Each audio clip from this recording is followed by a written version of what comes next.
Sorry, I didn't call you back.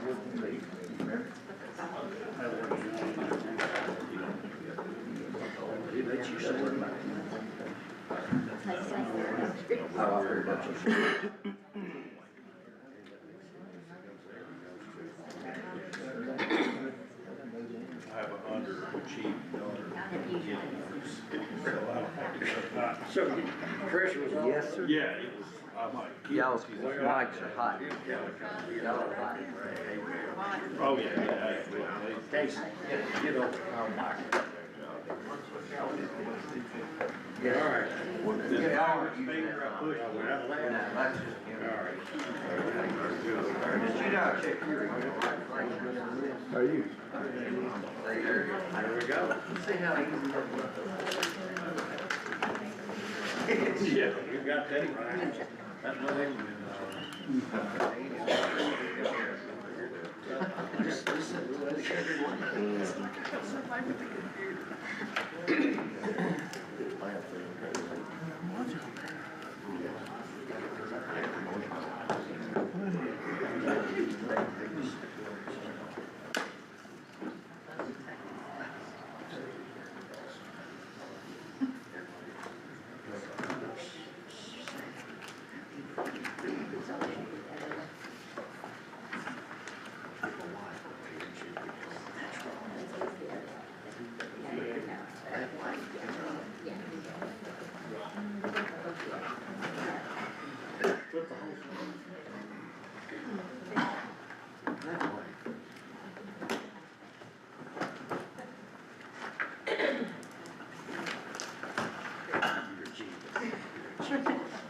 Smartest person.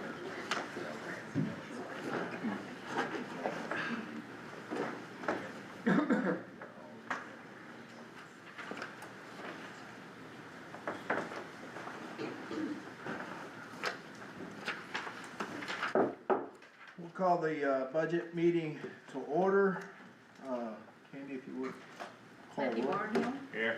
Todd Ellicott, Here. Clay Chester, Here. Danny Clark, Here. Todd Collins, Steve Giannakis. Here. Jim Harris, Here. Dusty Jordan, Here. Ron Mayberry, Here. Ricky Murray, Keith Nash, Devin Pickard, Here. Ron Puckett, Wayne Thomason. Got 9 present, 5 absent. 9 present, 5 absent. You got enough for a quorum. First up is the approval of the agenda. You all should have received a copy of that. I got a motion by Commissioner Callicott, seconded by Commissioner Mayberry. Any discussion? All in favor say aye. Aye. Opposed? Ayes have it. First up is public comment period. Is there anybody? There is. All right. Ethan Post. And just to be sure, you've got a copy of the agenda and what's on it and what your comments are pertaining to it? Yep. Okay, perfect. So I mainly talk about school budget. Just want you to know I don't enjoy being up here. Certainly don't enjoy being the only one up here. In a small county like this, school and the county is very much a family business. I won't call it a business, a family system. A lot of people are close, have relationships. Some of y'all work for the schools and things like that. All in all, when I've done a lot of analysis of the budget, looked at it since 2018, done my best to get the numbers right, adjusted everything for inflation, looked at per capita for students, and here's basically some things that I'm seeing. I'm seeing a lot of assistants. I don't know why there are so many assistants in the school systems. I would like to know more about that. I haven't gotten any answers for that.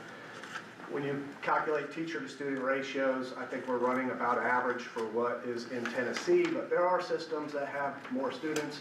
I grew up in the school system and we had a lot of kids in our classes and didn't have any assistants ever.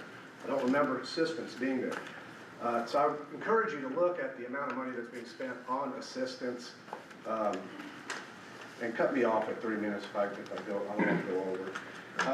So there's a lot of money that could be saved there. Health services has exploded. That has just gone crazy. I don't know if that's the nurses that were hired during COVID. We've got a bunch of nurses in the county. We used to have a lot less. I don't know that we need that money. I don't want to necessarily see people laid off, but it's a lot of money. And the question is, do we really need that? Special education.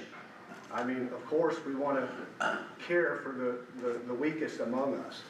But what has happened in the special education budget? It has massively increased and did a lot of people with these needs move into the county, or are we just categorizing people in these ways? And that goes to the whole incentives drives outcome. I think there's money available for certain things, coding people with special needs and like this, because we get more money when people are coded that way. Technology costs, Chromebooks, my feeling there is we could throw them out. I don't know that they really have a great outcome. They cost a lot of money to maintain. I think we got that during COVID, with COVID money, maybe. I could be wrong. Capital expenditures are not on this budget. We have had an average of $700,000 a year in capital expenditures, and that doesn't include whatever was used from COVID money and other grants. And there's nothing like this year, meaning somebody's gonna have to come up, and they have $700,000 worth of stuff identified already.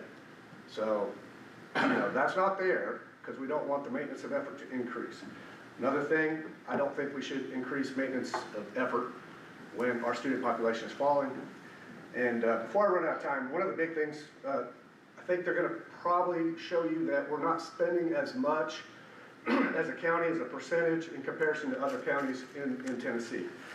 I went through that data last night, looked for counties with roughly $39 million in budget. And what you find is, like, other counties, they may have like $7 million local sales tax option coming in. They've got industry, they've got business, they've got other forms of funding that are allowing them to pay a much larger percentage. So you really can't trust that data unless you go look at a county. Show me a county that you think we should be like. And then I go pull up the budget, and that tells a different story. So we need to be able to look at that, and we got to question that argument. I've got more to say, but I think that's enough. I appreciate, all in all, the budget isn't terrible. I think the bad thing about it is they're going to be back if they don't get the personnel issue worked out. So they free up that money so that they can do great things with the capital. And it's, you know, all in all, it's a small ask. Maybe we can meet them halfway. So that's it. Thank you. Thank you. Ethan is the only one to sign up for public comment. Next up on the agenda is 32nd Judicial Child Advocacy, and Morgan Bowen. Come on up.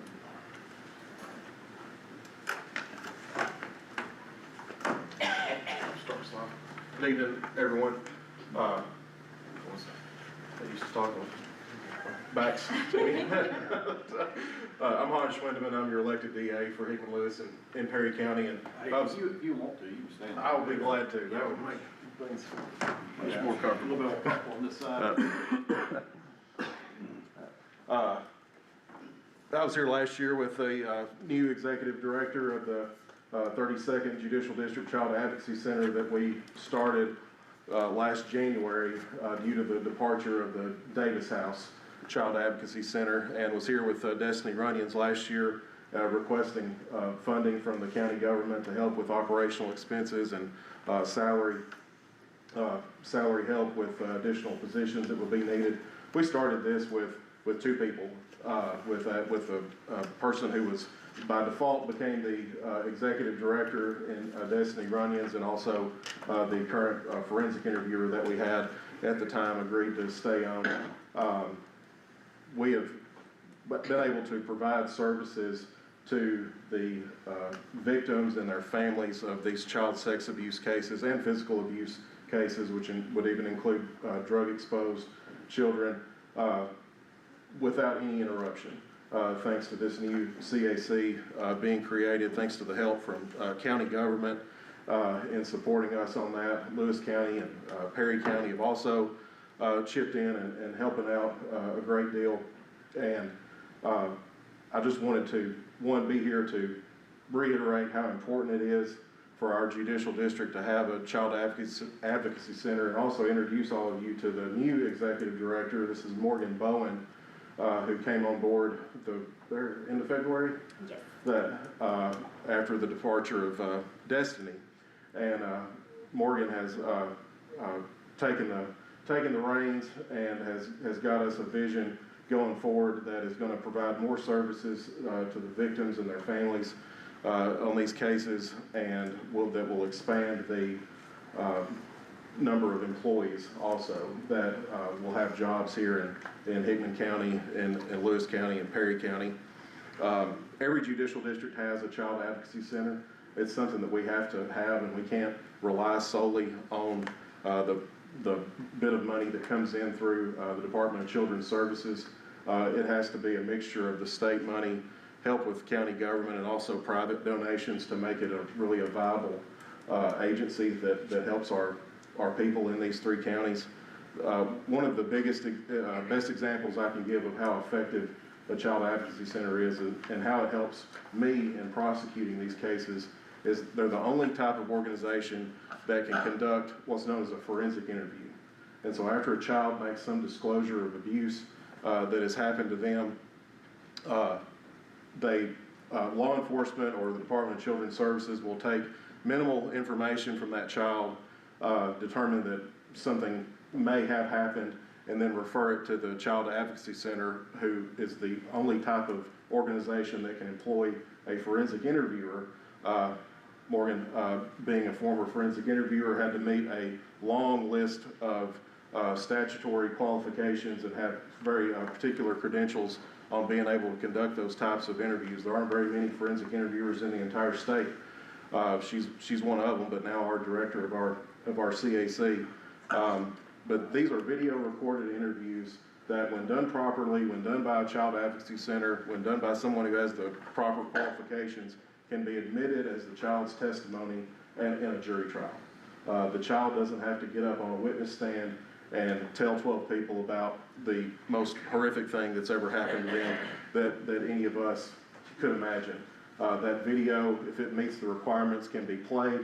The child doesn't still have to be there for cross-examination purposes, but it completely eliminates that trauma of having to, that portion of going through a jury trial.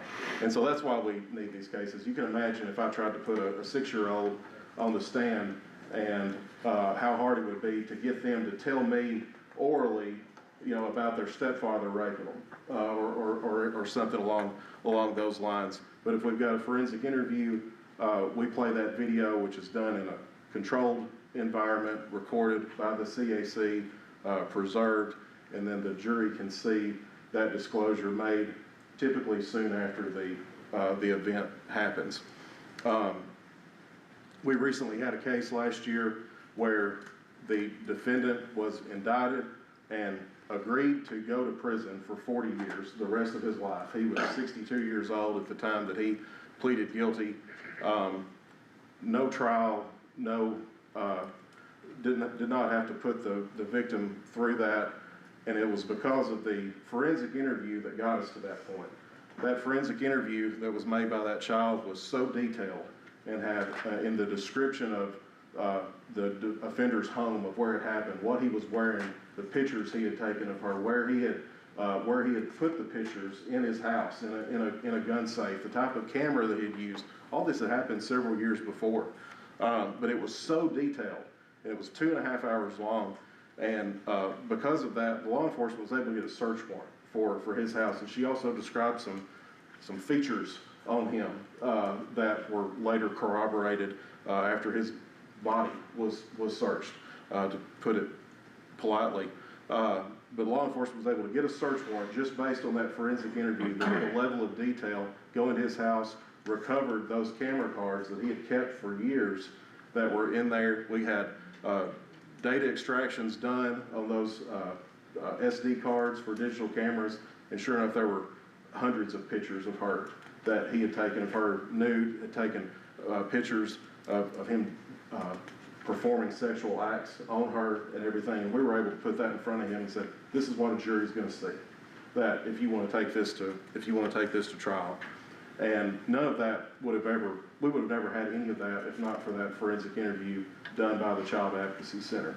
There would have been no way of having that type of credible information to put in a search warrant that would have got us into his house and found all of that evidence to later use against him and get him to agree to that 40-year prison sentence. So that's one of the best examples I could give everyone of why a child advocacy center is so important, why these forensic interviews are so important. I'm going to hand it off to Director Bowen at this point. If any of you have any questions for me, I'll be glad to answer them. I'm sorry for the graphic nature of the subject matter, but this is real. We deal with these cases every day in Hickman County, in Lewis County, in Perry County, and it is it's a need that has to be filled and served for the kids and their families in the community. So I'll let Director Bowen tell you a little bit more about the specific request. I just wanted to be here to let you all know how important it is. Thank you. Thank you, Hans. Hi guys, again, my name is Morgan Bowen. I am the Executive Director of the 32nd Judicial District Child Advocacy Center.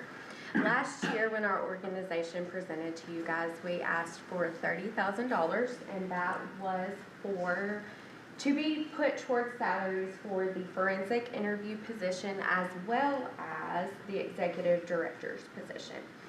Since last year, we have stabilized both of those positions as well as the family advocate position. We have funding again for fiscal year 26 to 27.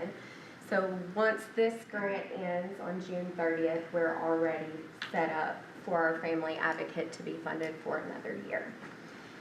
This year, we're asking for $30,000 again, and the reason for that is we would like to re-implement therapy services back into the 32nd Judicial District.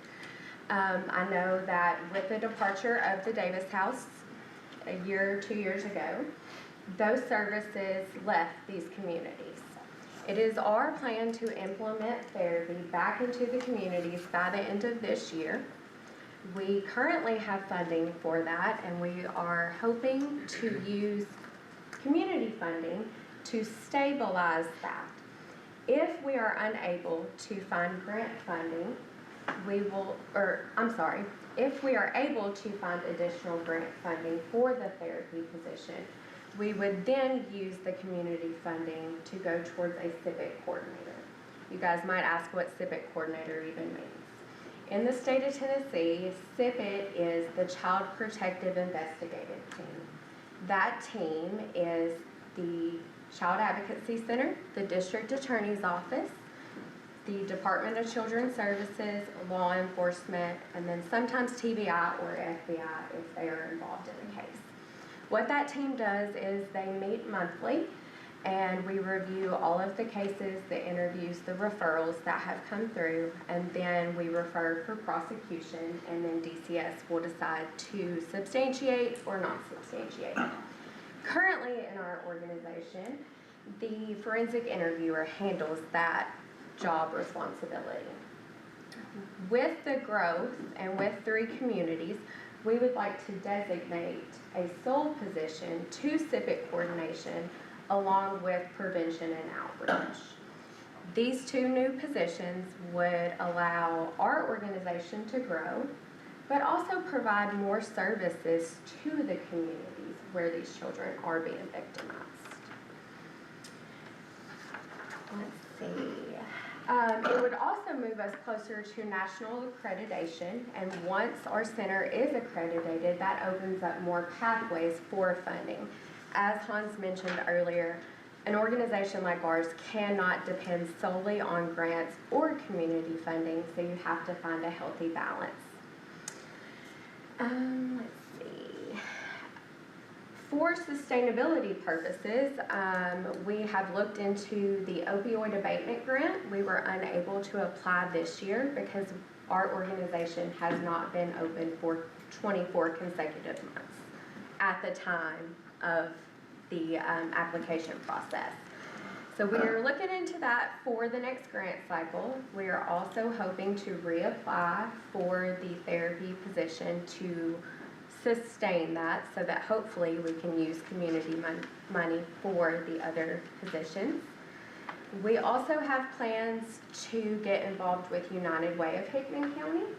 Hickman County is the only county in the 32nd that is covered by United Way.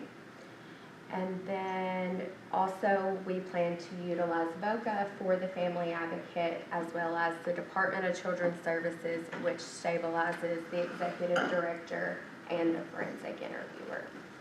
In your packets, I have created statistical data for the cases and referrals that have been seen by the 32nd since January 1st of 2025 when we opened our doors. You will see that the numbers for this year are from July 1st of 2025 until yesterday. Those numbers have grown as opposed to last year's numbers. That can just be attributed to the fiscal grant cycles, not grant cycles, the fiscal cycles, I apologize. And the fact that we are now having an influx in cases as opposed to last year.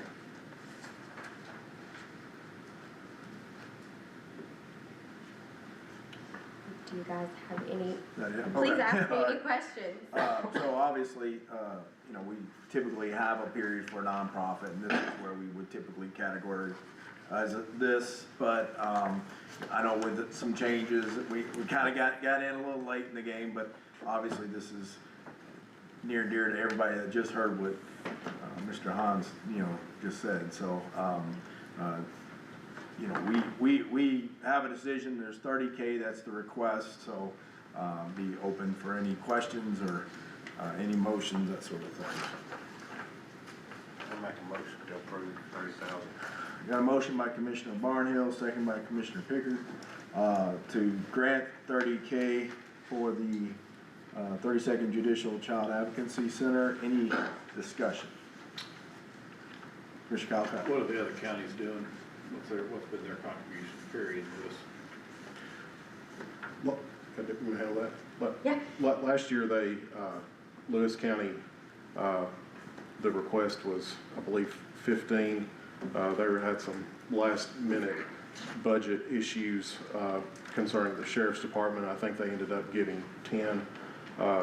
Finally, in, Perry County, last year, I think around September, they, gave a $15,000, contribution, to assist. And, those, at the time, those requests were based on population. Sure. And, yep. I have already written the request for Lewis County, and I have asked for 15 from them. And I plan to do the same with Perry County. Any other discussion?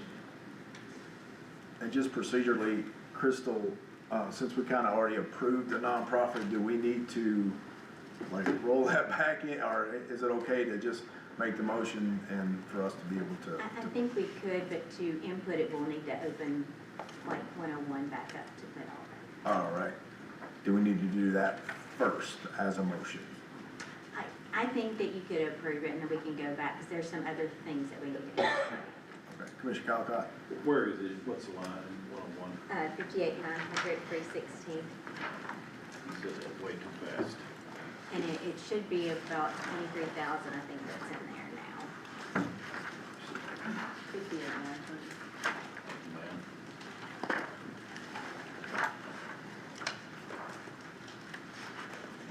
What page is that on? 18?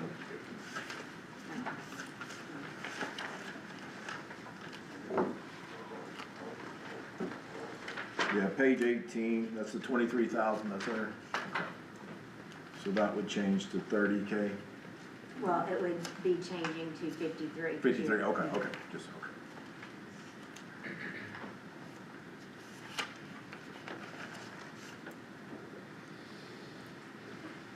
You changed to what now? It would be 53. The 23 that's in there is for the other nonprofits that you've already approved. Yeah, okay, sorry, yeah. Page 18. Are you on the newest one?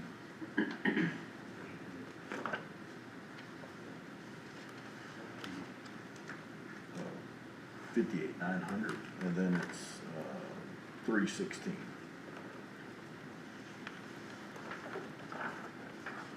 Any other discussion on it? If not, roll call vote. Matthew Barnhill. Yes. Claude Calcott. Yes. Clay Chester. Yes. Danny Clark. Yes. Todd Collins. Yes. Steve Gianakis. Yes. Jim Herron. Yes. Dusty Jordan. Yes. Ron Lee. Yeah. Yes. Ricky Murray. Yes. Devin Figure. Yes. Wayne Thomason. Yes. Got 12 yes, 2 absent. 12 yes, 2 absent, motion carries. I appreciate what you had to. Thank you, everyone. Thank you What very you all much. do. Very this thankful for Hickman opportunity. County, appreciate y'all. Yes, thank you. Thank you. Krista, would it behoove us to go ahead and reapprove 101 or?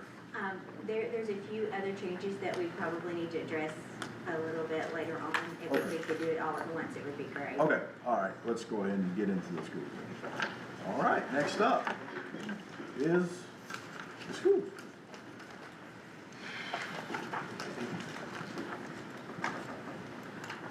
There's 141, you want to 141 first? Yes. Okay. Good afternoon. So appreciate these tissues being here in case there is a need for tears tonight. My name is Marcy Tidwell. I am the incoming director of schools in Hickman County. Our school board was nice enough to let me come on starting April 1st, and I officially take over June 1st. I'm beginning to think this was a cruel joke for me to come on to work on this budget, but I am actually very thankful that I'm getting to work on the budget that will be my budget for next school year. So thank you for letting me present it to you tonight. I want to start by talking to you about the state of our school district. I want to talk to you about the positives and some of the challenges that we're facing right now. I'm going to try to make sure I'm looking at everyone, and I apologize that my back is turned to some of you. Over this most recent past year, we have really seen a lot of growth in our school system. We are on a trajectory of success in terms of our academics. We are growing in areas, specifically the areas of math and social studies. We're growing in all areas actually, but most significantly in math and social studies. Several of our schools went from a D rating to a B rating, which is pretty good because those are grades that are A, B, C, D, or F. So we were especially proud of those schools moving up in grade. We had multiple schools that were level 5 in TBOS growth. Which is just a prediction of where students start and where they end at the end of the year. Level 5 is the highest growth you can get. We had one school that was a reward school, that was Hickman County High School, and that was the first time in that school's history that they were considered a reward school. So we're also very proud of that. We're proud of our dual enrollment program, and currently in Hickman County, students can graduate high school with a full year of college under their belt at either free or very low tuition to them, and that's just something to be proud of in terms of what we're able to offer our students. We're also very proud of our CTE program. We have about 15 CTE programs, and that's pretty remarkable across the state. Not very many at all. I feel like we're a poster child of a good CTE program, because most high schools don't offer that many, but we have programs that are really creating these what they call ready graduates that are post-secondary and workforce ready when they leave high school. Our ACT scores are up. They have reflected increases over the last 4 years. And currently, for this school year, one thing we can measure during the school year is attendance rates. And our attendance rates in almost every school are higher than they were this time last year. So we're seeing really good attendance rates. And then lastly, our teacher retention rates are good. This is something that we haven't always faced. Hickman County is unique in that it borders multiple counties that are able to pay teachers more. So the fact that over the last several years our teachers are choosing to stay here says a lot about our school system and that they're happy here. All that to say is just those are the positives and why I feel like we're on this really good trajectory of success in Hickman County, and I want to do everything I can as the superintendent to keep us on that path. But I don't want to shy away from some challenges that we also face. Our challenges, as you all probably know, I'm sure you've heard this before, we are no longer receiving ESSER funding. ESSER funding was a post-COVID relief funding. It was a significant amount of dollars. We were able to get that over multiple years. We were able to pay for positions with that, facility upgrades, technology, just to name a few, and we are no longer getting that. So the school system is now on the hook to continue to pay for some of those things. Our student enrollment is down. I don't want to shy away from that fact. It is true. Every year we have lost a few more students. I do want to point out that we have about 800, right around 800 students in the county that either choose private school or homeschool as an option. That is a parent's choice, and I'm not here to bash private school and homeschool. But I want to make sure you understand it is not unique to this county. So across the state, I looked at numbers of homeschool and private school students average across the state. And right now, statewide, there are about 13% of students who are homeschooled statewide and about 10% of students who are enrolled in a private school. When I did the same calculation with our students here in Hickman, 800 students versus the total number of students that live in Hickman, we were exactly 23% also.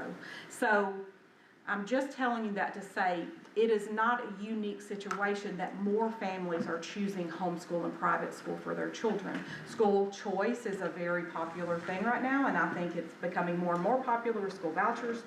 So, you know, I'm telling you that, but it also doesn't mean that we're not going to try to do everything we can to begin to try to re-enroll some of those students, to, you know, make our school system more appealing. I think the more successful we are as a school system, the more appealing our schools begin to be. I also think that, you know, we have to get on board with creating school options for parents, and we are thinking about those things. So that brings me to our plan. So our plan for moving into this coming school year is that we know for sure we need to stabilize spending. We want to look at areas where we can increase revenue, and we want to operate more efficiently. We want to start by looking at our virtual school program, again, because we have 800 children that live in Hickman County and choose other options. Hickman County has a virtual school academy. It's Hickman County Virtual Academy, I believe is the name of it. And the current approval for that school is that we only allow students who reside within our county to go to Hickman County Virtual. That's how it was approved. That is the only thing we can do. Other school systems are partnering with other entities to allow students all over the state to enroll. We're not quite interested in doing that yet. Typically, those schools don't do very well. What we are interested in doing is making sure that our families understand we do have a virtual school option, that it is free. Families that choose to homeschool or choose private school options are paying for those options. Our virtual school option is free. So we know we want to begin to publicize and promote our virtual school program, and we have plans to begin looking to that immediately. We are also looking at other revenue sources where we could just increase some of our revenue. For instance, we're looking at putting ads on school buses. Other school systems do this. They do get a significant amount of money. It doesn't really, you know, it doesn't do anything. It's just every bus, and I want to say we have about 40 buses, I think. Is that right? It's something to that area. Where we could put ads on school buses, and it would just be a source of consistent revenue. So we're looking at that. We've also recently got some information about allowing communication towers to be built on our school property. This would be done in an effort to increase cell service in the county, which I think no one would be opposed to, but it would also be a continuous source of revenue and no cost to us. So just some things like that that we are looking at. We have not signed any contracts to do any of that stuff yet, but we are looking at those types of things. We also have a plan to continue to seek out and look for grant opportunities to fund positions and help offset costs. We know that we have to reduce non-essential spending. We also know that we have to begin to look at non-critical positions. We understand that that is something that needs to happen. We would love to say that we are going to do that only through attrition. When someone leaves, we just won't fill that position. But being real, there may be some areas where we are really going to have to take a hard look and look at non-critical positions and what we might need to do there.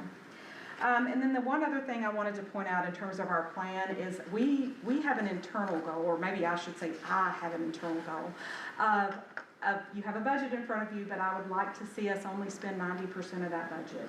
If we could save 10% of the budget that we've presented to you, we will have saved a lot of money. So it would just be an internal goal. We know there are some areas that we will not be able to do that, but maybe for other areas we could do it a bit more.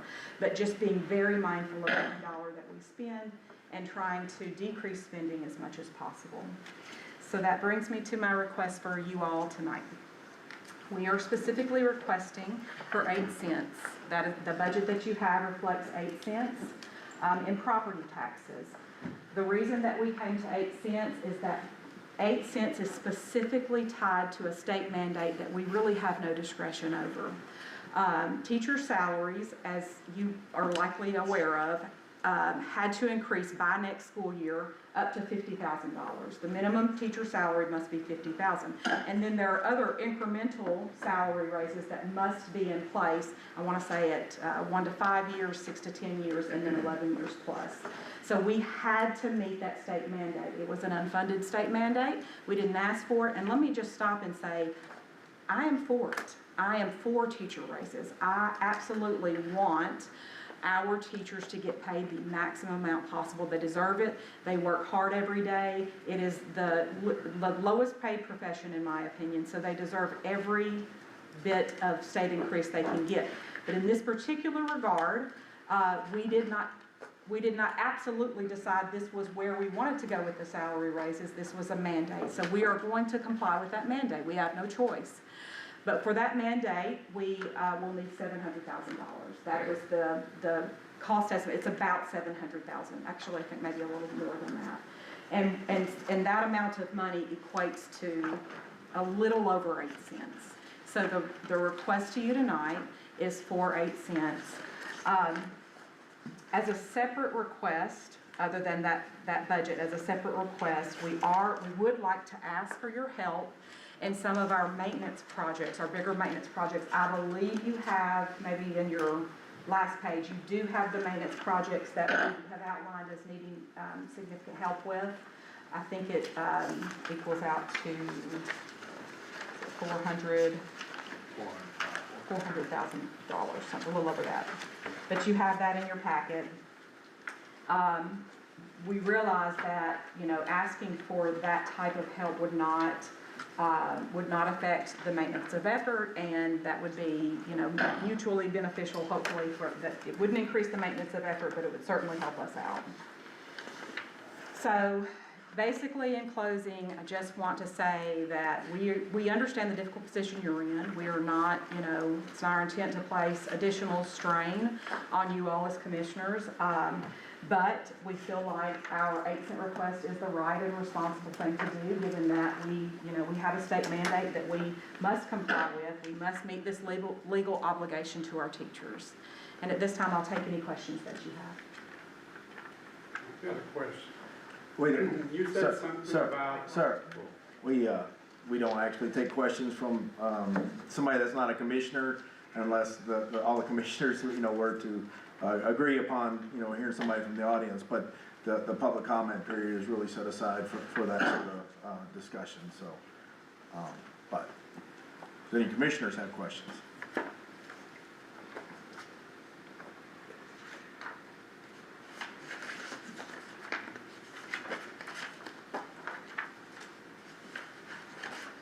Well, I've got a question. Okay. The enrollment, you said it went down, but I'm not sure that or that it's been going down. So what is the enrollment number for the current year that we're in? And what are we projecting in this budget year? As of I want to say yesterday when I asked, our current enrollment number was 2,824 students. And what was the other part of your question? What is budgeted for this? Oh, what is budgeted, meaning like for TISA, what we got for TISA? For enrollment, yes. So that would have been based on last year's number, I believe. The TISA projection was is that right, Mike? Our TISA revenue was based on last year's Piece of revenue is based on the prior year. So prior year was 2,893. And this year we have 2,824. Correct.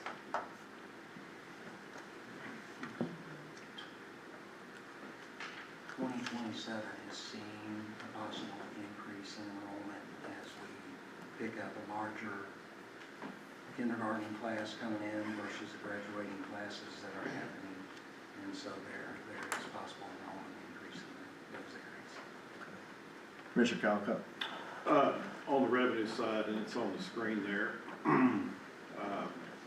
the local option sales tax. Talk to me about that number that's in it, she's got it highlighted there, the 2.9. Like, where'd you come up with that number? You want to speak to that? That is the number that was left in place from last year. As you know, local option sales tax, regardless of a budgeted number, the revenues come in at what they're going to come in.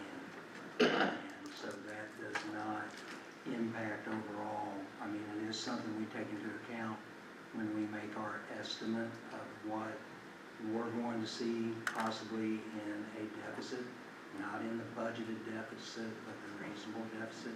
But to increase that number is to increase maintenance of effort without actual change in revenues that would be going to us.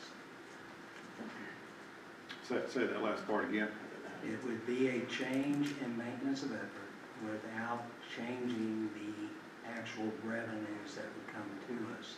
We estimate it being higher, but it comes in at 50% of what the county receives regardless of what it's budgeted at. And so that budget number does not impact what the revenue side of sales tax is.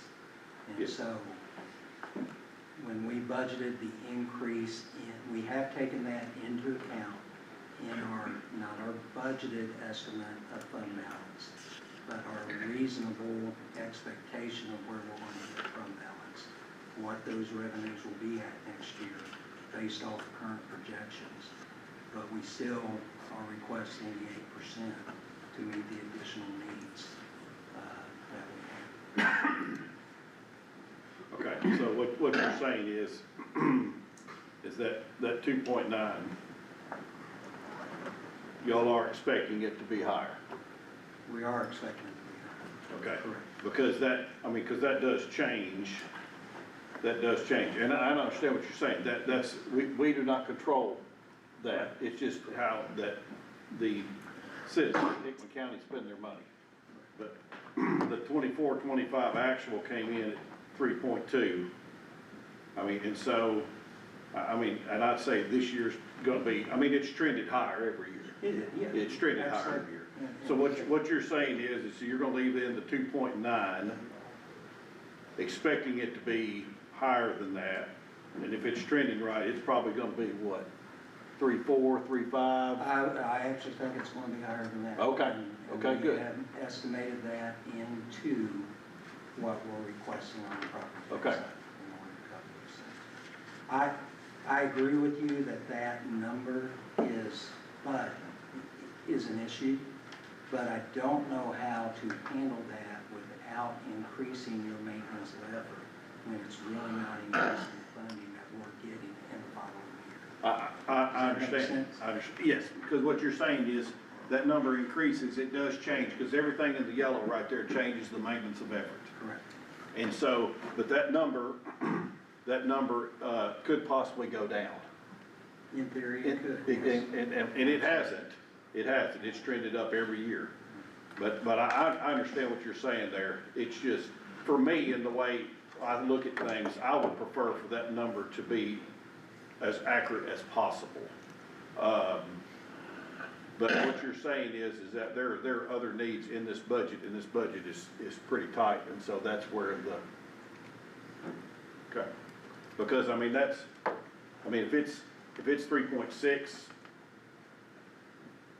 I mean, we just wiped out, we just wiped out about 7 cents. So, I mean, if that number right there, and that's just me doing quick math in my head on that. You wiped out a numerical 7 cents, but you did not wipe out, but what you do is you actually wipe out the total increase that we would receive with the 8 cents, because the 8 cents is an actual number of increase that we'll get based off of the budget. Let's just say 3.6, that's about what we have it estimated for next year when we're calculating what our fund balance hit would be in comparison to trying to keep our expenditures low. But those dollars are going to be there regardless. And so we have counted those in our estimate, not in the budgeted estimate, but when we come in and we present what we expect reasonably, that increase is already in there. And so to put it in to the budget increases maintenance of effort without addressing the funds on the property side that we also need in order to minimize that fund balance and address this, as she has said, the salary portion that has been mandated. And so it's a hard number to deal with, and I understand wanting to budget it more, but Sure. then it increases that fund balance, and it really doesn't. We've taken into account that part on the revenue side in our estimates of what we're going to hit fund balance with the current fund. And this, I mean, this discussion has come up before, and I mean, and it just, I mean, because the way I look at it, and I understand what you're saying better now than I have in years past.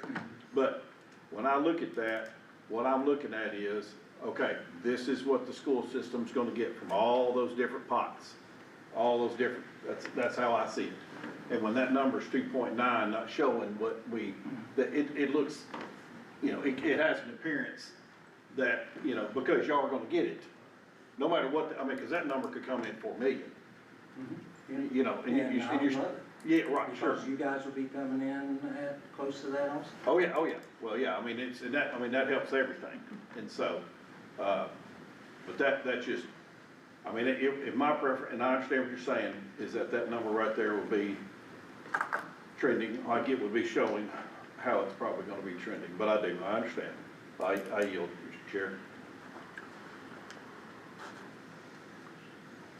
Commissioner Picker? So you talked a little bit about homeschooling, private schooling, and obviously that affects the funding. And I think you said you're at about a quarter of, about 25%, a little less of the students. Does that continue to trend up each year? It does. And is there a particular demographic? Is it more, you know, high schoolers? Is it more elementary? It's more, right now, it's more toward the elementary side. So often what will happen with, especially with homeschooling, is that the parents feel comfortable with homeschooling up through maybe 8th grade, and then when it gets very specified by high school, they may try to either enroll them in a private school at that point or enroll them back into the public school system. So our numbers now by grade level, the majority are in the K through 8 range. Okay, our current virtual program is only open to 6 through 12, so we're looking at opening that up to K-12. So what other tools would you try to use?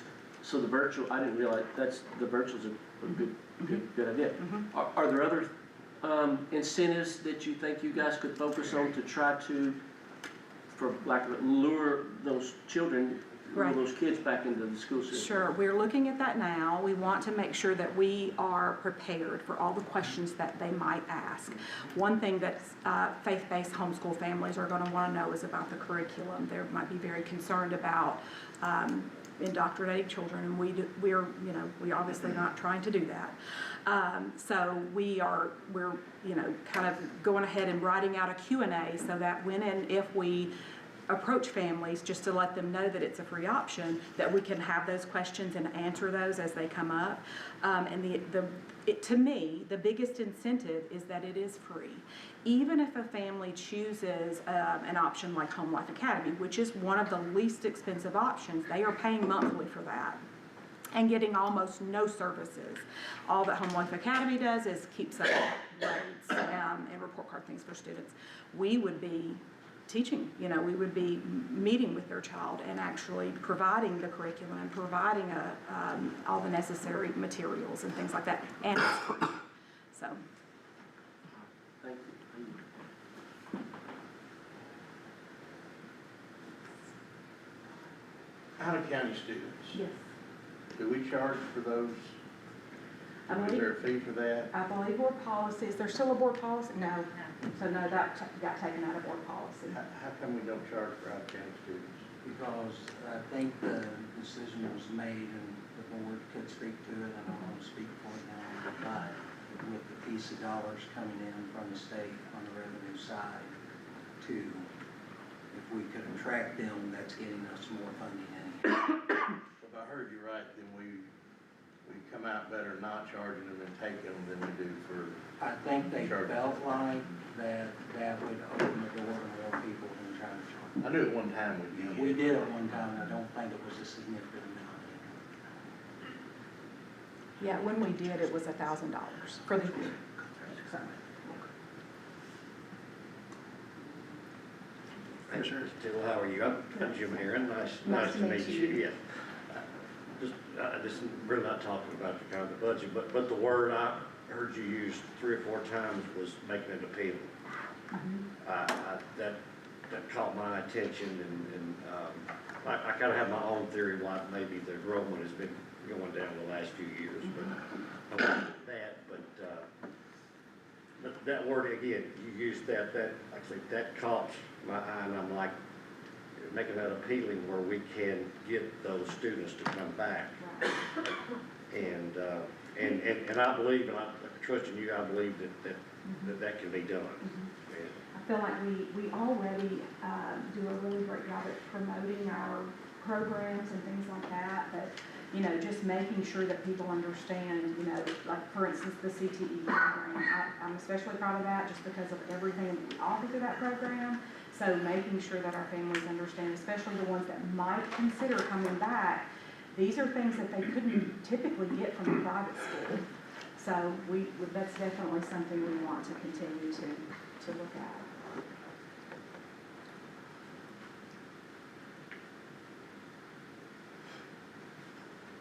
Commissioner Conlon? On the capital projects, what is the ask there? I see the dollar amount, but how is that going? What's how's that funding? How do you want us to do that funding? What's the request? So. Because it's not in your regular budget. Correct. So we are just asking for you to help fund some capital projects or capital maintenance projects as a separate request. This is a separate thing that we're asking for. And we did have, several other projects on there. We really looked at some of those and eliminated several off of what this original list looked like. I think the original list did have 700 and some odd thousand projects listed, and we've tried to hone in on what the most urgent things were. Crystal, how will that be handled? That would be up to you guys. I think probably a capital outlay note, depending on, unless you wanted to amend your adequate facilities tax, but you're already utilizing $400,000 of it in our current budget.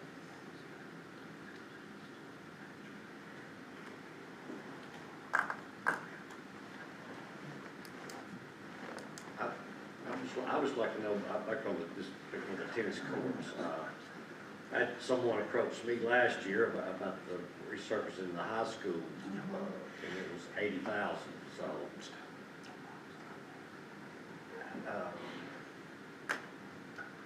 I mean, it just seemed like that could be a recurring problem every 2 years. Is it gonna be, It could, I think what might be cut off of that screenshot is it's two schools. It's the East High School and the Hickman County High School. okay. So it's both of those. Okay. Yes, yeah.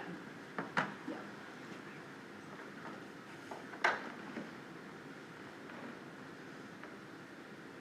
Do you know when we replaced those last, I mean, it seems like we replaced them when I was on the school board, which has not been very long ago. Yeah, I think we did just a filling of the cracks. Okay. And smoothing, but as far as Hickman County High School and the big project to fill those, that was done, actually prior to before I came into this position, which was 10 years ago. Okay. Now, there's been some upkeep there.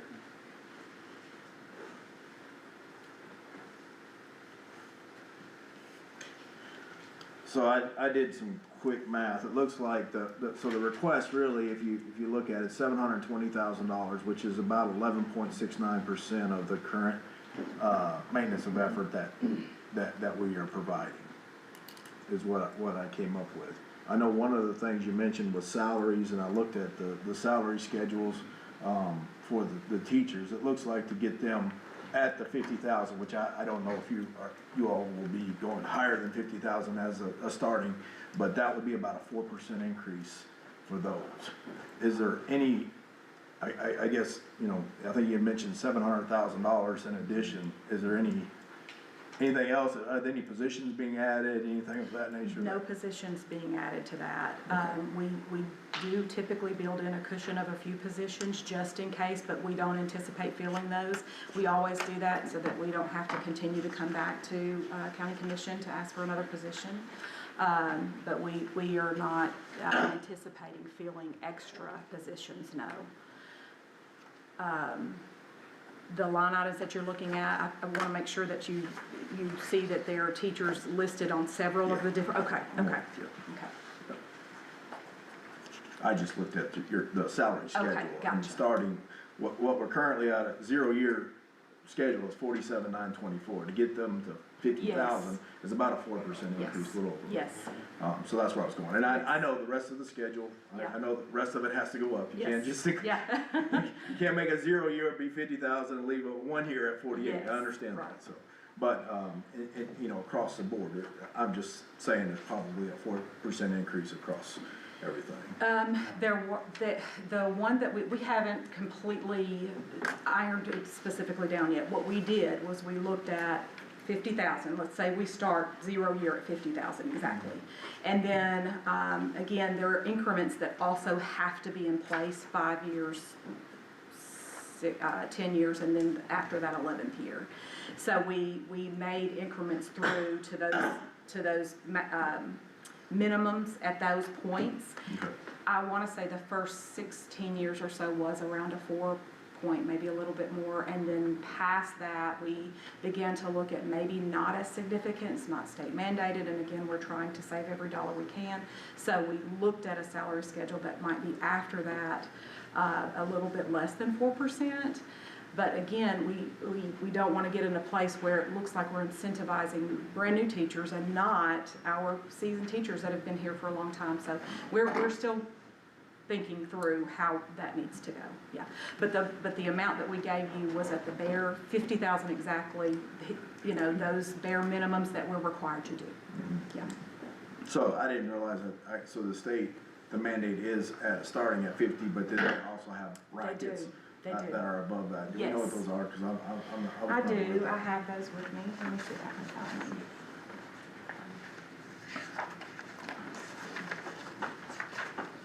Okay, so 0 has to be 50,000. Years 1 to 5, the minimum must be 50,645. Years 6 to 10, 53,370. and beginning with year 11, 56,900. There are also brackets for advanced degrees. Yeah. Do you want me to give those to you? No, I Okay, saw okay. those, but they'll probably follow a very similar trend, I would think, of Yes. increasing where we're at. Yes. Can I speak just one note to that? Those have not been released by the state yet. What we did was go back and look at the increased amount that they have done for the last 10 years to the base, and so we set that up while those will be released by the state in June. Okay, okay. And that is mandated for the 26, 20. For next school 26. year, yes, the upcoming school year.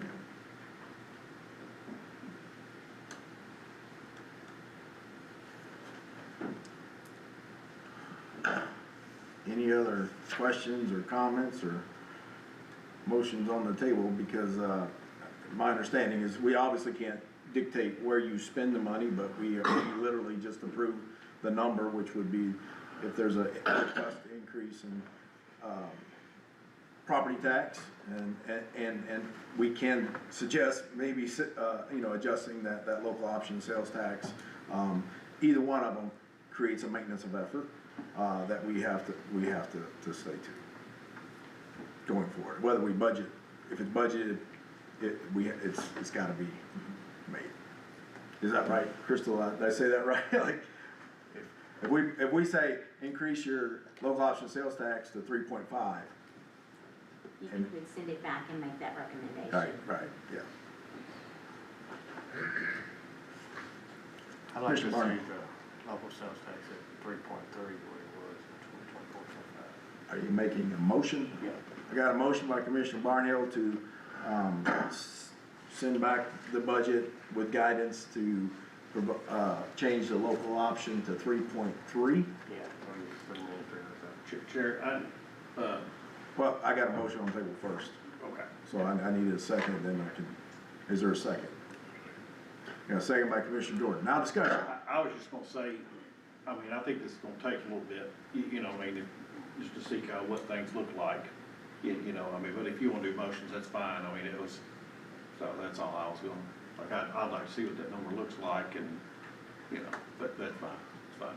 Well, Crystal has it right there. She can plug it in and we can go from there. If Crystal doesn't mind.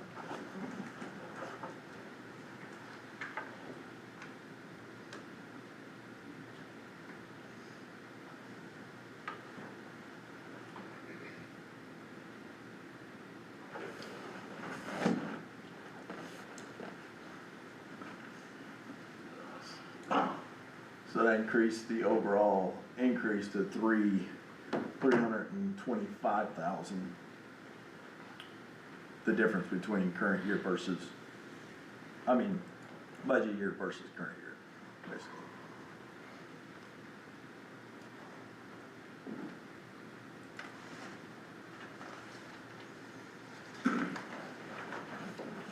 Was the intent to lower the, well, I guess that might be what she's working on. I guess You go. that's the question. I think the intent was, I think that's what, Yeah, to adjust the penny rate. yeah. And you've got the adjusted rate in there, so the handout that you had was 84,191. I think we're, what Crystal gave us tonight, it's adjusted down a little bit to 83,969, is that correct? But the tax rate has went up just a little bit, so if you look at, the rate right now before any increase, it would be 33.81 cents, and it would rate, the revenue would be $2,838,975, and then with the 8 cents, it would be $3,510,723. Pretty small change in the in the change, but if you didn't notice that, that's the difference in the two.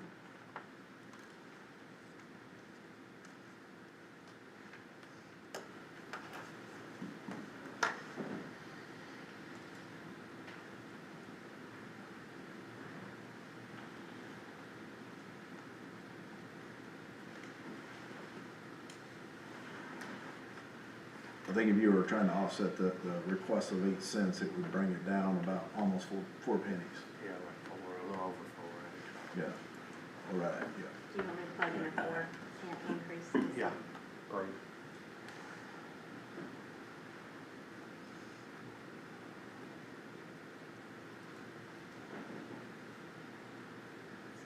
I think you just, yes. Let the air go out of the room and get 40. Yeah, sorry. So Bossier maintenance of Everett to 710,516. Any other discussion on with the motion that's on the floor? I've Commissioner? got a question, this is probably a crystal question, or Danny, somebody's been on here a while, might can answer. Has there ever been a time where, say, we ask for a capital projects, like a list, like, instead of just these 4 things, you mentioned other things that have been cut, and instead of having to come back next year or the next or something else, where we could look at kind of tackling that all at once?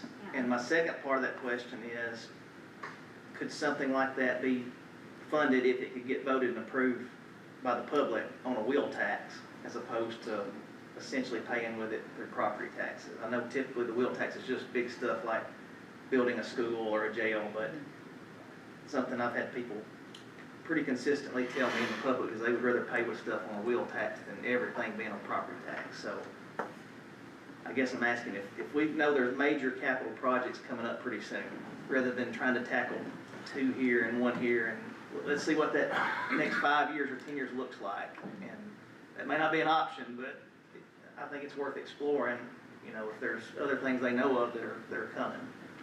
Yeah, I mean, I think you could look at wheel tax, but I think you could also look at a capital outlay loan too, if it's not a huge, you know, most times wheel taxes for something larger like a school system or something, you know, a school, when we built the intermediate school and also the high school.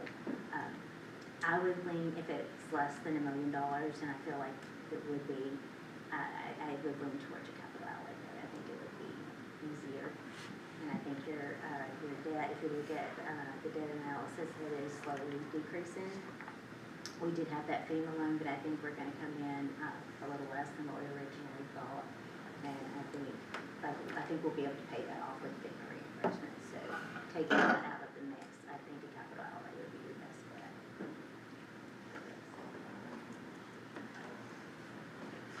Commissioner Chester, anything else? Commissioner Clark? That's the way we handled the remodeling of the bus garage. I think it was about the same amount of money, about $450,000. We did a capital outlay note for that. And it didn't affect the maintenance of effort to do that. I get what Clay's going at though, okay, it's $400,000 this year, will it be another $400,000 next year, and the year after that, and the year after that? Then it gets to be reoccurring funding.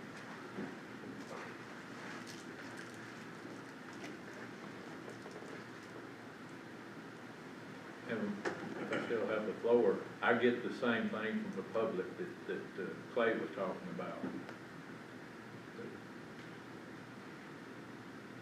Wheel taxes seem to be real popular in the public right now. I don't know if everybody's planning on riding a horse or what the situation is. They seem to be real popular right now. And oh, go ahead, Tom. I want to ask Casey a question again. How many registered cars in Hickman County, you know? The last I checked, about 24,000. 24,000. That's been a little bit since I checked. Fair tax. And I had actually just asked Crystal about wheel taxes, and we actually have one rolling off May of '29. So we have one rolling off in about 3 years. I believe that's the last one other than the perpetual one. There's a $15 perpetual one. all the rest of it go to debt. I think it'll be down to $15 after that one rolls off.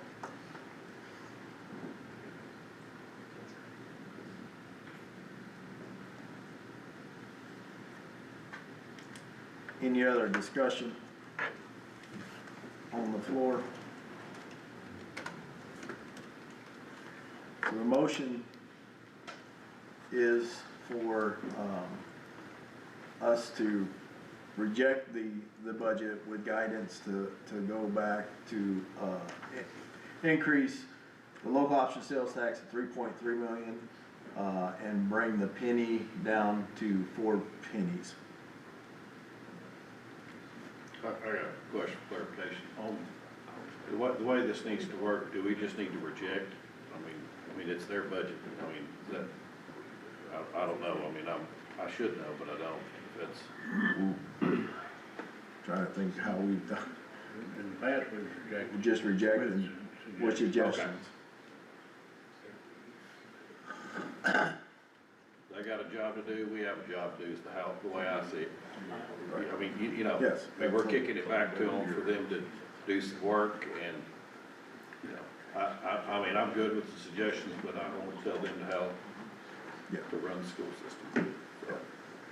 So if we wanted to make it broad, he could withdraw his, No, that's fine. but that, But, and also to clarify, we're rejecting, but the suggestion is a 4-cent increase. correct. 4 pennies, on the property tax, Okay. which equates to $335,874.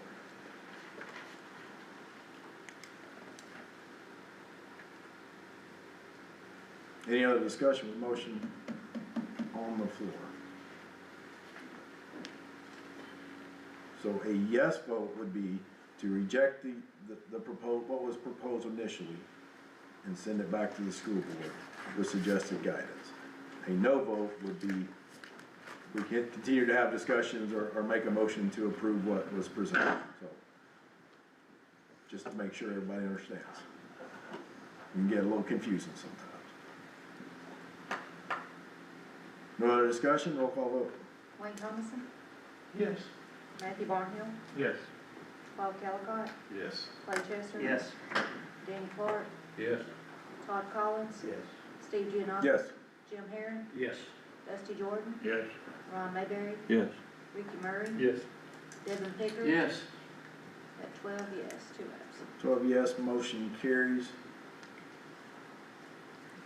All right, well, you, not yet, we got 143. Oh, Mr. Elkins is Somebody's gonna got present that. 143. Thank you.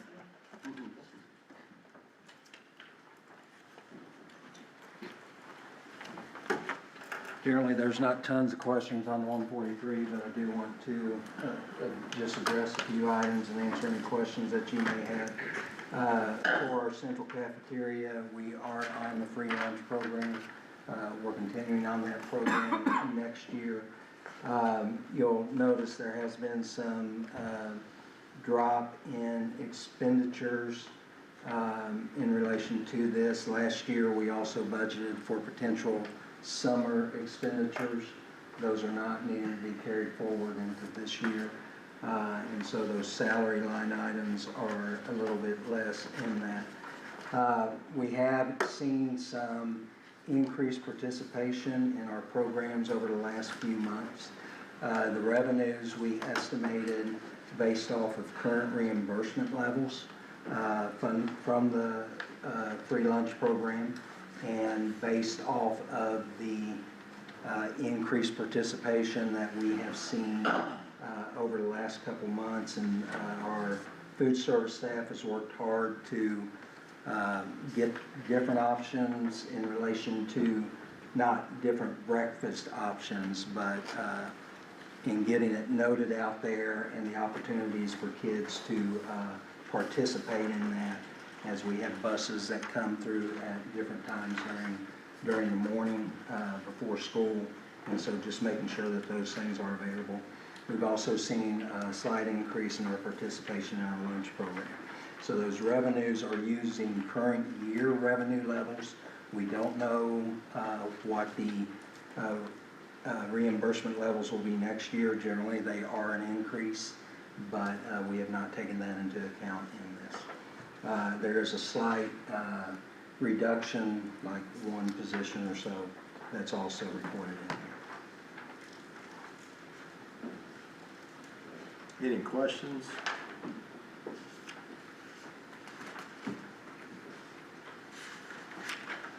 Commissioner Chesser? Make a motion to approve 143. A motion by Commissioner Chesser, seconded by Commissioner Clark. Any discussion on 143 as was presented? If not, roll call vote. Wayne Thomas. Yes. Matthew Barnhill. Yes. Claude Calhoun. Yes. Clay Chester. Yes. Danny Clark. Yes. Todd Collins. Yes. Steve Gianakis. Yes. Jim Herron. Yes. Dusty Jordan. Yes. Ron Mayberry. Yes. Ricky Murray. Yes. Devin Pickard. Yes. 12 yes. 12 yes, motion carries. Thank you, Gentlemen? Mr. Elton. So just a point, as we do this dance, we've got to see you again. When could we potentially see you? How soon does that need to happen? Well, we've got some things that we're gonna be talking about tonight that's probably gonna have to get approved in the May meeting, which means that we're probably not going to be able to approve the budget until the June meeting. Is that kind of what we're looking at, Kristen? So, sometime between now and probably the latest would probably be the second Monday of June. Our regular meeting is Monday. I know that, That would be, yeah. do y'all have a special session tonight? Or? We do. We have a board meeting at 7. Okay. So. Well, you could come back Monday. We could put you on the agenda to come back Monday to talk if you would, if that works for you. Yep, that worked for me. Okay, good deal. I just wanted to clear that up, make sure that. What time is Monday's meeting? It's at 5:10 if we don't have beer business. Do we have beer business? I don't. I think it's still on the schedule for 5:30. Okay, well, it's 5:30 then. Okay, I'll be here.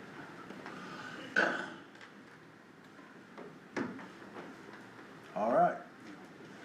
Next up on the agenda is solid waste, so Jordan, come on up, thank you.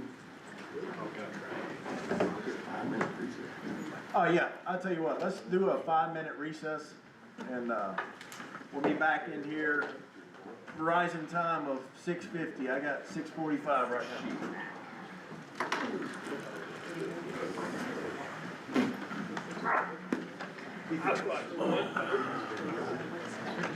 Probably should have went 3.5 here. Sure.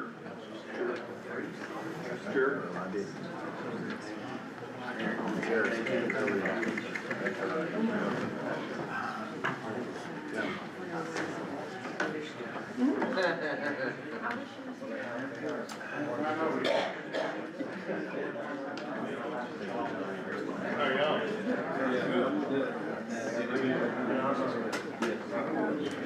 How you doing?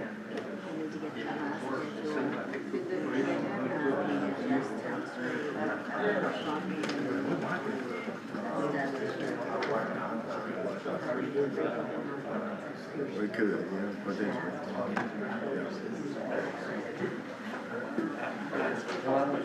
yeah, potentially. Come on, Brew.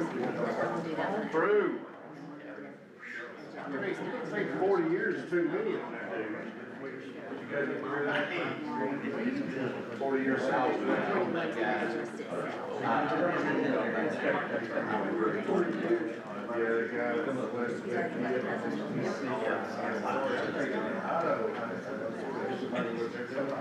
Trying to lose part of the population. Expect a t-shirt on.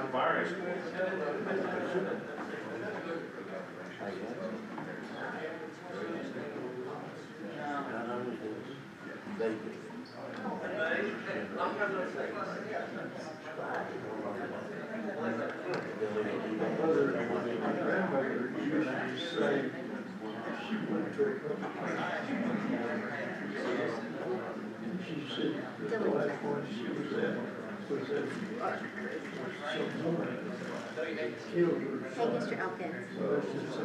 Hey, I was gonna tell you, Randy came up right here about when you called in, he gave me the certified tax rate.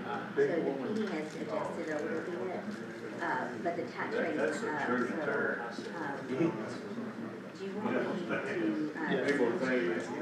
the new calculation for the new budget that I have with that stuff in, so you have the correct calculation? Okay, it's on the top of the budget, so I'm just gonna resend you the budget that they were playing with tonight, that way, you can see the calculation. All right, you're welcome.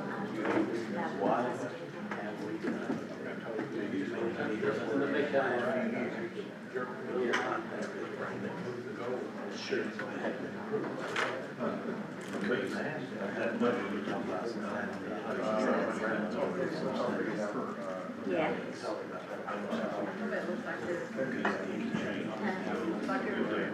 No, hers looks better.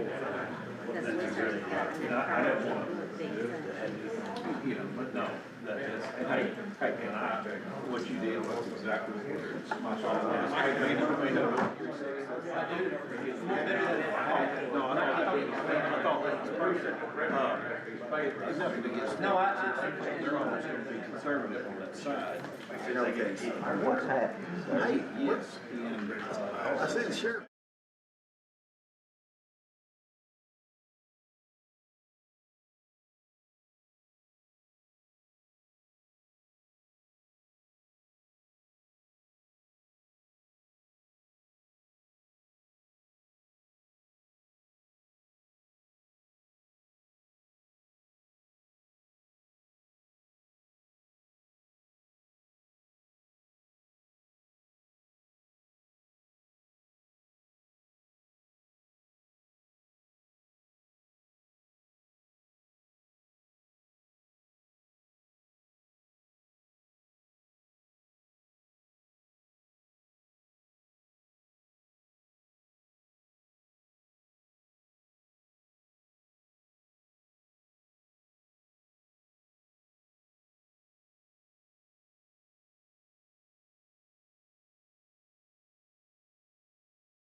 Formally made and approved a motion recommending the budget committee, the budget being presented tonight. And two resolutions that would provide the revenue reflected in the proposed budget now have sponsors and co-sponsors who publicly express their support. And those resolutions are currently under review by the county attorney. Most of the details in this budget were gone over at the last budget committee meeting I spoke. So I'm just gonna restate the primary factors that are driving our need to increase revenue. The main issue is the landfill in Camden is charging us more per ton than they charge us more per ton than they were. We're losing a third of our paid business from Perry County. We have aging equipment, and we've got to budget for engineering costs to get started on a permit. These permits take like 6 years to get. And so we need to get started on engineering for that permit. And the state has said that all the counties need to do another 10-year solid waste plan, which is due sometime in fiscal year 28. That's the situation as I understand it, and I'm happy to answer questions. Any questions for Jordan? Commissioner On Chester? the collection side of things, are we having more success getting people to pay that weren't paying in the past? I know we tightened some of the penalties up, but. Absolutely, yeah. We're doing very well on that. We're being more aggressive with collections, and right now, I think we've resolved like 90.5% of the current years. So 90.5% of people have paid or claimed their exemption for this year. And we've collected over the past like 2 months about $60,000 in debt from prior years. And we're going to court on June 30th to deal with some people who aren't paying. Monday night, we approved a budget amendment to move some money to utilize the court systems to go after some of these ones that have not paid. Because when I was on that committee, that was my concern was, after 30 years or whatever, the rate probably does need to increase, but if we haven't done any better on the other side of it, we're just making the people who are already paying pay more, and we're not addressing the problem of those who weren't. So that's why I wanted to see if that's getting better along with increasing the fee. I yield, thank you. Commissioner Jordan? To answer Clay, yeah, George's done a good job and the committee's done a good job of putting pressure on those old debts. Some of them will never collect until it's sold, and it's still got liens on them. But we have made some pretty good strides compared to when you were on it. And it's, like I said, $60,000 in the last, 2 months? Yeah, that's right. That's about 59,000 more than we had gotten a few years ago whenever it was doing that, in that same period. I would point out that even from property tax, people don't pay property tax. Right. I mean, we budgeted at 93% because there's reasons for that, obviously some adjustments and things like that, but there's still, even when the government can take a person's property to settle up the debt, there's still people don't, so. And we can't take property Yeah. on solid waste. Any other discussion? We're not really approving like this tonight, because I can't remember what we had decided on that. Were you gonna take let them vote on the resolutions first, or? Yes. But that has to be 26. Right. We have two resolutions. The one is reflected, the increases, And another is a new, well, it's a commercial industrial to help offset the, some of the costs being incurred by the increase in the tipping fee from Camden, our price increase from Waste Management. So, we can't pass them tonight. We've gotta wait till 26th. But those resolutions are written, and I don't have a copy, but do you have a copy? Dan's currently working. It's still, Dan, we've got the lawyer, you know, Dan Mecklenburg to look at it, so. it gets a little more complicated, obviously, with the fee and how it's structured and things like that, but to, I think, recap how, what those, resolutions are, is taking the, residential from 90 to 110, and taking the tipping fee to 100, from 60 to 100. The commercial and industrial would be a charge that they have not experienced prior to this, but it would be $120 a year.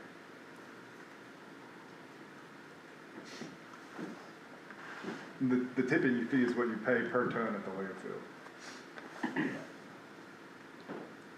The what? The tipping fee is what you pay per ton at the landfill. And the industrial, or the commercial tipping fee would also go from 60 to 100 as well, so.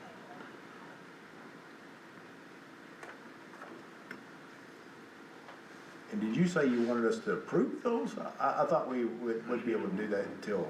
Approve it first. The solid waste budget, I mean, I would say we would come back to it after county commission meets. Okay. It would probably be the best. I got you, yeah. Yeah, I know we had that. Jordan looks like he loves getting up and presenting, so I think it's great that he gets to come back. One more time. You do a real good job, you do a real good job. You get to come back for the third time then. Commissioner Clark? Make you nervous, Bob. But He should be. It occurred to me, I think everybody in here has been on solid waste at one point in time. I was on it through the transition, between the Perry County booth that we got and all the stuff that Jordan did to make it more efficient and cut costs is why we didn't do this 2 years ago. We're gonna lose, we feel like we're gonna lose Perry County money. Waste management is going up on the fees. This is for those of y'all that don't come to the solid waste meeting regularly. A few of you were there the other night when we talked about all of this, but I think Jordan has wrung out that rag about all he can, and that's what we're up against. There's no more tricks to pull. But that was always my concern about raising the fee, is we're not collecting what we were charging. That would be a hard pill to swallow, to raise the fee, but that's greatly improved since you were on solid waste. They've made a real effort at that. Who was the gentleman the other night, Jordan?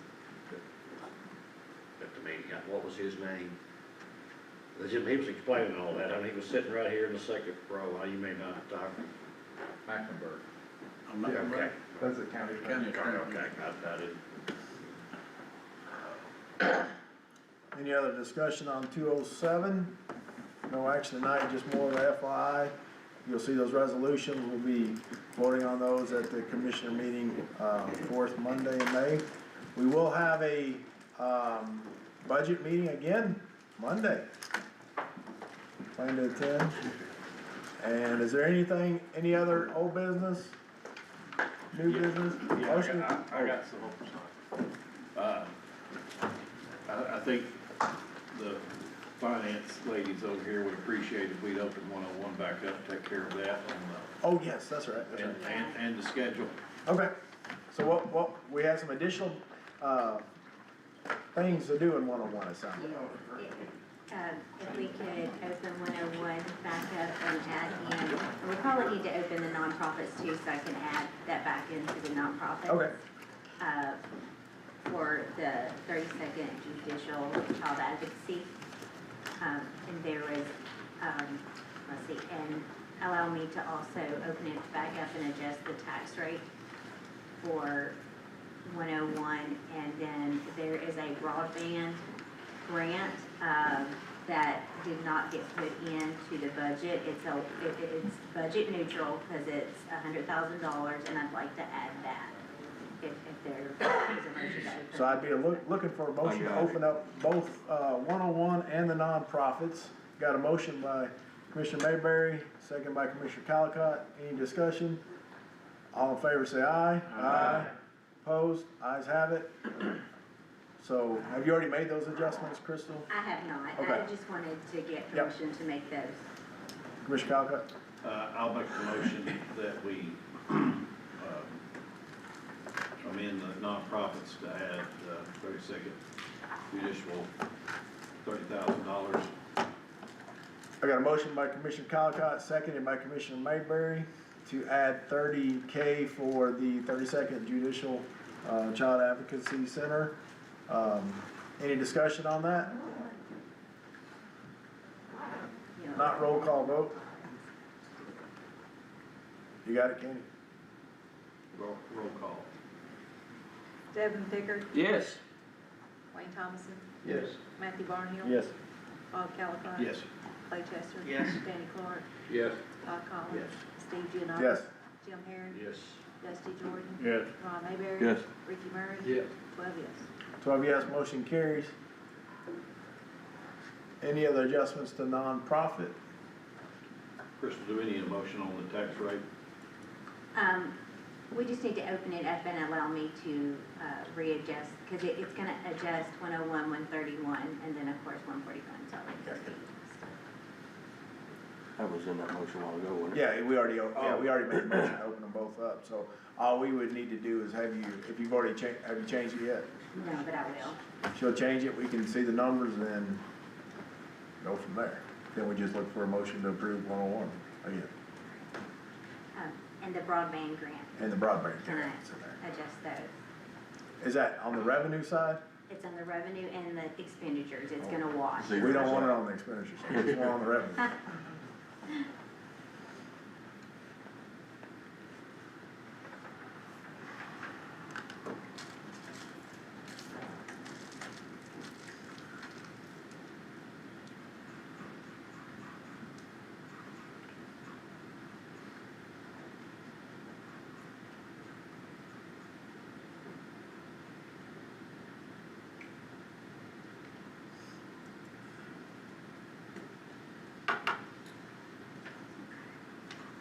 That changes the bottom line stuff. So that puts us with a fund balance ending June 30th of 2027 at just shy of 4 mil. Is there a motion? I'll make a motion to approve 101. Got a motion by Commissioner Colacott, second by Commissioner Mayberry. Motion to approve 101 with the adjustments. Any discussion? If not, roll call vote. Ricky Murray. Yes. Devin Pickard. Yes. Wayne Thomason. Yes. Matthew Barnhill. Yes. Bob Calaghan. Yes. Clay Chester. Yes. Danny Clark. Yes. Todd Collins. Yes. Steve Gianakis. Yes. Jim Herron. Yes. Dusty Jordan. Yes. Ron Mayberry. Yes. 12 yes. So yes, motion carries. Is there any other business we need to discuss? Because of everything, we're gonna have to adjust the schedule, so I will revise it, because I need to look at it again. I thought I had one, but I think that I'm gonna have to move it around again for solid waste, so Okay, I'll send it out for everybody to look at. gotcha. Anybody have anything else? If not, I'll take a motion to adjourn by Commissioner Pickard, seconded by Commissioner Jordan. All in favor, say aye. Or leave.